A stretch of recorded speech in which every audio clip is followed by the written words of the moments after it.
When she said, did you hear her say that she wants her skin lightened and all that kind of stuff? What does that make you feel like when you hear that?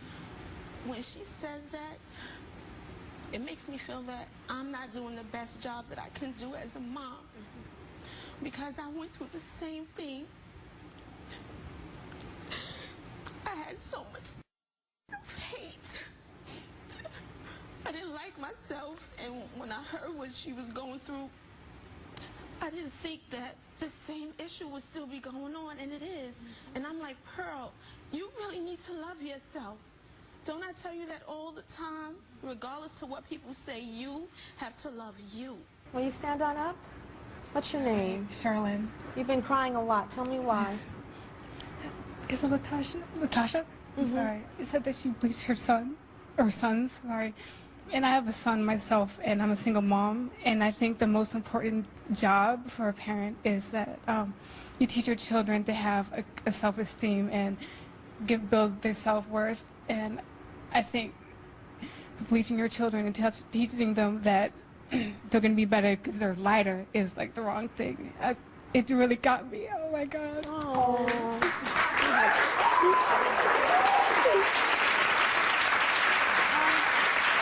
What do you have to say to that? This is a woman that, Latasha, she does not know you. You're a perfect stranger to her. But your story is bringing her to tears as a mother, as a fellow mother. Yeah, I'm sorry about that, but I mean, I do it so that they can have a clear skin and it, you know, it presents well. One thing that's interesting to me with you, Latasha, is that what your mom did, and I respect all mothers, so I don't say this in disrespect, but I do think that it was not a positive thing for you as a young girl growing up, and her putting that on you is telling you that you're ugly, that you're not good enough, that you're less than. She always told me that I was beautiful and pretty and everything, but a lighter complexion will bring it out more, and I just found it to be true. Yeah, but is there something inside that does hurt? There has to be something inside things that people hurts. say when you're darker. Because when I was pregnant, I got darker and I had the is a skin disorder. Like the mask that happens with pregnancy, dark mask. And I got no attention from anybody, and people were like, you know, she's smutty and stuff like that. Do you think that you are harming your kids, their health, by putting that on them? No, because I just started when they got to grade level. So you don't think you're harming them? You don't think those chemicals at all could possibly be harming them? Something that you might not know, that there is some type of risk? Not if a doctor don't tell me. I want to ask Maya something. Maya, on my show, America's Next Top Model, you said that you saw a split screen picture of me. A split screen. A split screen picture of me. They had one where you were really, really fair and one that you were really, really dark. Of a photo. And both of them are very beautiful. But on the lighter one, I was intrigued by it. I stopped. My mom has TiVo. I stopped and rewound it to look at it. It was amazing. That's it. It was amazing. So you looked at that lighter side and said, yeah, I looked at both of them, but that's the one that I really liked. Like, you can see, like, they gave you freckles, and it's beautiful. Like, it's gorgeous. I was intrigued with it. What's the most painful thing that you've heard when it comes to your skin? That I've heard. Oh, it's so many. I think it was mostly coming from, like, good friends of mine. You know, we were out. They were lighter than me, and do I have to say this, Tyra? Because this stuff hurts. Don't say their names, but just tell me the story. They said pretty much like, oh, all y'all pretty, y'all be straight if y'all didn't have her with you. You know what I'm saying? So wait, who said that? A guy? It was some guys. Said that when you were with pretty much saying like, you know, because all them light skinned and I was the only dark one. I was the only dark one. And what that feel like? And I feel like my skin is much darker than everybody else's. Like, you know, a couple of these girls up here, they got pretty fair skin. I wouldn't mind being their color. I feel like I'm tortured in a way because of my daily issues of what I'm going through and what I'm trying to get at in life. You know, I just be happy all the time, but nobody knows. Nobody knows what I'm going through. audience saw pictures of all three of the women that are on our stage right now, and they tried to identify these women by their race. 64% of our audience thinks Candace is mixed Hispanic and black. 77% of our audience thinks Adria is biracial, black, and white. 90% of our audience said that Marvell is biracial, black, and white. I am 100% African American. My mother is black, my father is black, so that makes me black. Okay. Adria? 100% black and proud. Okay. Marvell? I'm 100% African American. 100% African American. Okay. How many of you guys are shocked? Obviously. Shocked. Somebody just said shocked. So I'm sure this response from the audience going, oh my gosh, is nothing new to you guys. Candace, tell me, when people see your hair and your skin with you being a woman of color, a black woman, what do they think and how does that make you feel? Every day of my life, I get people coming up to me, oh, your hair is so nice, you're light skin, like, what are you? Are you like Puerto Rican? I've heard people ask me, am I Indonesian, Dominican, part white, and I'm just like, you know, I'm 100% African American. I mean, I'm sorry to disappoint you. Do they seem disappointed when you say that? Yeah, you're like, you're so exotic looking. Like, what the hell is that? Okay. And then, Adria, tell me about you had a white classmate and she had mixed kids. Yeah, she came up to me in school one day and she decided to ask, oh, are you mixed? No. Oh, really, you're not? Oh, because both of my kids are. See, here are their pictures. Oh, I was just wondering what they'd look like when they get older. How can I determine what your kids will look like? Wow. Okay. And Marvell, tell me about the speeding ticket that you got.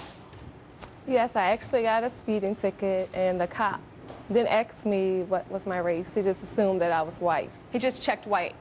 Got it.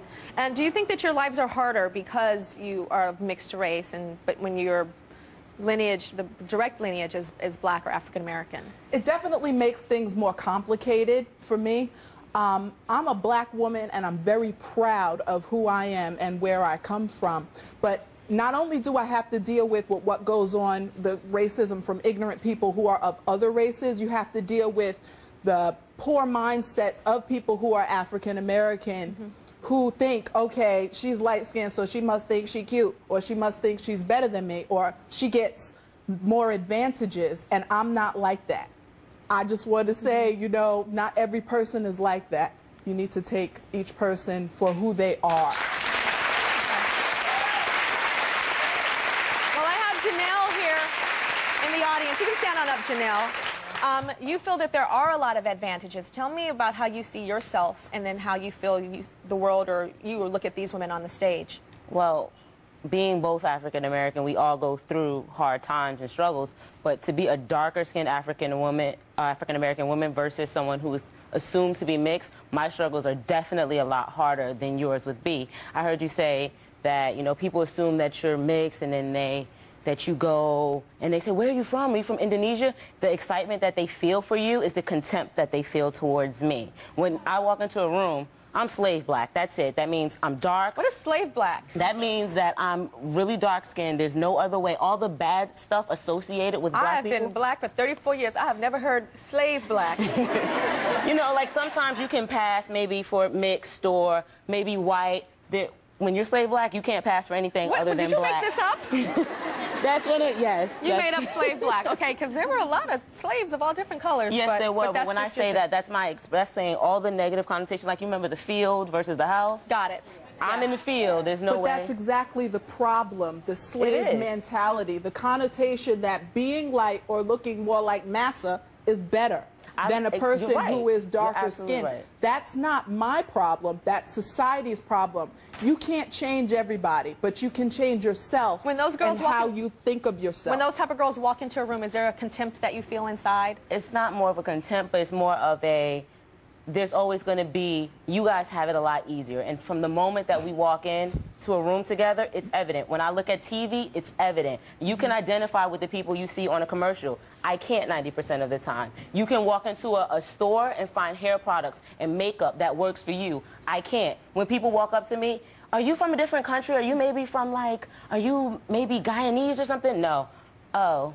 Like, they're almost disappointed because I'm just black. Tell me about your issues that you had about you were ostracized so much and you wanted to be darker. Yeah, people picked on me that I wanted to be of a darker complexion because I felt like, oh, okay, well, if my skin was brown, I wouldn't get called mellow yellow, light bright. I wouldn't get, you know, oh, your hair is so nice. Oh, your skin is so light. I mean, that's not fair to automatically your assume. Hair is so nice. Have you ever been told, oh, you're pretty for a dark-skinned girl? And I've been told repeatedly.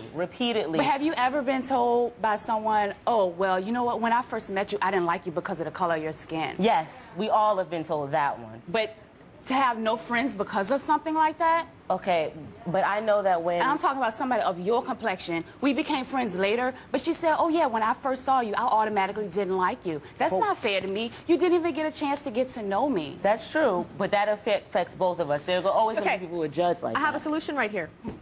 Y'all got more in common than you think. Of course. Because you're on the opposite ends of the spectrum, right?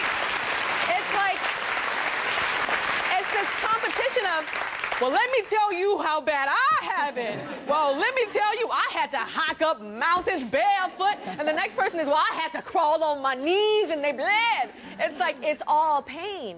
And you guys have more in common than you think. Tyra, things have to change.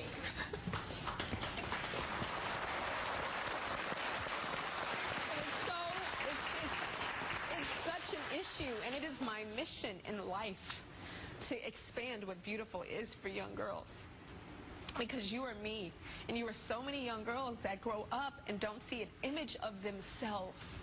It is all about the media and turning on that TV or opening that magazine or looking at that music video or whatever it is. Because when the media says something is beautiful, what they're telling her is that she is beautiful.